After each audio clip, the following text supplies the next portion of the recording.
Hello Walker Guitar followers, and welcome back to my lessons. This lesson is reading chords and tabs, so you're going to want to print this out or have it on your desktop available. And now I'm not going to lie, this lesson is a little bit tedious, so I'm going to do what I can to spice it up. And sorry for the gum chewing here. It's kind of saving my voice. I've been kind of sick, so. Anyway, let's get started and help you make the most out of your tab reading experience.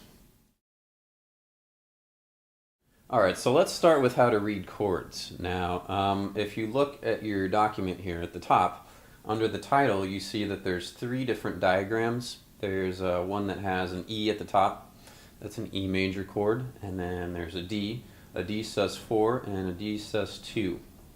These are called chord diagrams. And the way that you look at these and that you want to start to view these is that basically it's a picture of your guitar. It's a picture of the top section of your guitar from the nut and the first 5 frets. So the best way to visualize this is if you look at your guitar this way, is that this right here is that floating line at the very top of the picture and the very actual top of the grid itself. And that means that the strings here are actually the lines going vertically. So this is the lowest string, the string on the line on the left, and the line on the right is going to be your high E string. So that's the way that's going to work. And then the lines that go this way that are horizontal are actually your frets. They're just more compressed. So they're all squished up to where it forms kind of a square. Now the circles, you see there's circles floating above the picture.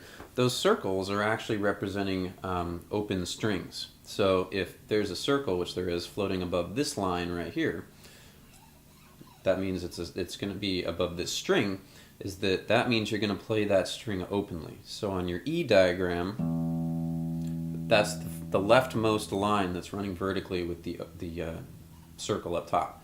Or you can think of it as an O for open string if you like. Then as you notice, as you go down, you have some black dots.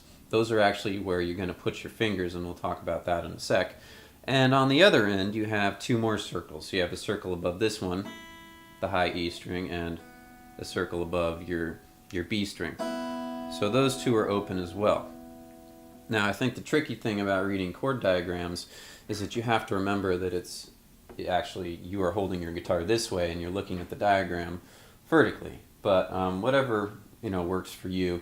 Sometimes I actually draw a picture of a guitar headstock on the top of the diagram for some people, because it helps them to remember that, okay, well really, I'm looking at the guitar this way, but I need to tip it back to play it, obviously. So as we look down on the first dot from the left, you'll see that below it there's a number 2. So that specific dot, if we count down our lines, it's like counting from left to right on our frets.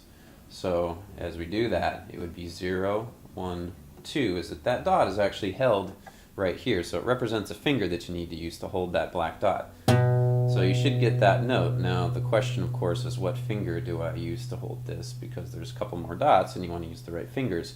That's what the 2 is on the bottom. The 2 is not the fret, the 2 is the finger that you use. So the fingers are numbered. Index is 1, middle is 2, ring is 3, and pinky is 4. So you're going to use your second finger, your middle finger, to hold the 0, 1, 2 second fret, and that's going to get you that dot, the dot that's the second line from the left. That's your A string. So as we look at the next string, string number 4, it's the third one from the left. There's a dot at the same place as there was for finger number 2. And as you look below, you see there's a 3, which means you're going to use finger number 3 to get that second fret note on the D string. So you should be getting that note. You're going to have to scoot your middle finger back a little bit just to create the space. Otherwise that finger will actually kind of run over a little bit, and you should have that note. Now you notice that there's one dot that's a little bit higher on the diagram, therefore it means that it's just 1 fret back, or you count from the top downwards as you should, and it's just 1 fret. So that note is right there, and as you follow the diagram to the bottom, the number that's directly underneath that string is finger number 1. So finger number 1 will get that note, Finger number 3 will get the 2nd fret on the 4th string, D string, and finger number 2 will get the 2nd fret on the 5th string. So those are all your notes. Those are the black dots. That's the shape, and you can even tip it up this way if you need to, and kind of match it up to see that. I mean, I wouldn't recommend trying to grab your guitar and move it that way, but it does kind of help. Or you could, I guess you could tip your paper sideways, but I recommend really just getting used to how this is vertical and get used to reading it this way as soon as you can. No crutches, bad idea. So, and now keep in mind as we strum through that we had the 0 on the low string and the 0 on the highest 2 strings as well. So that means we're going to strum all 6 strings for this E chord. Is that we have a 0, a 2, another 2, a 1, a 0, 0.